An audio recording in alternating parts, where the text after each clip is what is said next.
तो राहुल गांधी के अगेंस्ट जो कंटेम्प्ट पिटिशन फाइल किया गया वो अभी भी चलता रहेगा। तो राहुल गांधी के अगेंस्ट एक कंटेम्प्ट पिटिशन फाइल किया गया है। ये मीनाक्षी लेखी जो है बीजेपी की एक एमपी है, उन्होंने कंटेम्प्ट पिटिशन फाइल किया था क्योंकि राहुल गांधी ने एक स्टेटमेंट में बोला था कि सुप्रीम कोर्ट ने बोला है कि हाँ चौकीदार चोर है। अब ये मैटर ये इसके लिए लेखी ने एक कंटेम्प्ट पिटिशन फाइल किया था। राहुल गांधी ने कल मंडे 22 अप्रैल को एक एफिडेविट में अपना एक्सप्लेनेशन दिया था कि देखो इसमें मैंने ऐसे बोला था क्योंकि ये गलती से हो गया, मैं ऐसे नहीं बोला था कि सुप्रीम कोर्ट ने ऐसे कुछ बोला था। मैं बस उस टाइम पे खुश था क्योंकि सुप्रीम कोर्ट ने ये जो सीक्रेट डॉक्यूमेंट्स जो थे गवर्नमेंट के वो अलाउ कर रहे थे कि उनके बारे में सुनेंगे रफाल के रिव्यू पिटिशन में।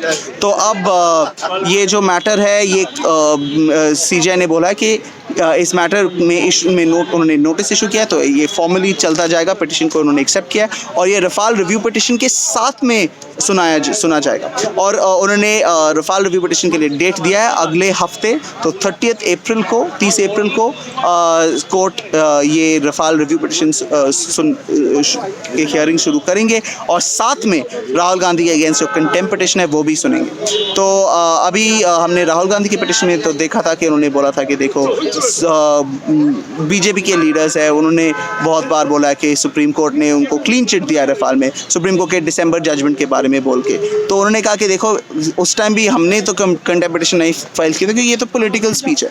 और आज अभिषेक मनु सिंह भी राहुल गांधी को रिप्रेजेंट कर रहे थे कोर्ट में, उन्होंने भी यही बोला था कि देखो ये सब लोग पोलिटिसाइज कर रहे हैं, हम भी एक ऐसी पॉलिटिकल स्टेटमेंट बोला था, हीट ऑफ द मोमेंट में थोड़ा सा गलती बोला था हम और उसके लिए हमने रिग्रेट लिख दिया है। पर जो मुकुल रोहतगी है मीनाक्षी लेखी के लिए जो रिप्रेजेंट कर रहे हैं, जो फॉर्मर अटॉर्नी जनरल है, उन्होंने बोला था कि देखो राहुल गांधी ने बस ब्रैकेट में रिग्रेट लिखा है, उसने फुली अपोलोजाइज नहीं किया है, उसको ज़्यादा रिस्पॉन्सिबल होना चाहिए। वो ऐसे उन्होंने एडमिट किया कि उन्होंने पढ़ा नहीं था पूरा ऑर्डर को, वो ऐसे कैसे बोल सकते हैं और कोर्ट को इसको ऐसे मानना नहीं चाहिए।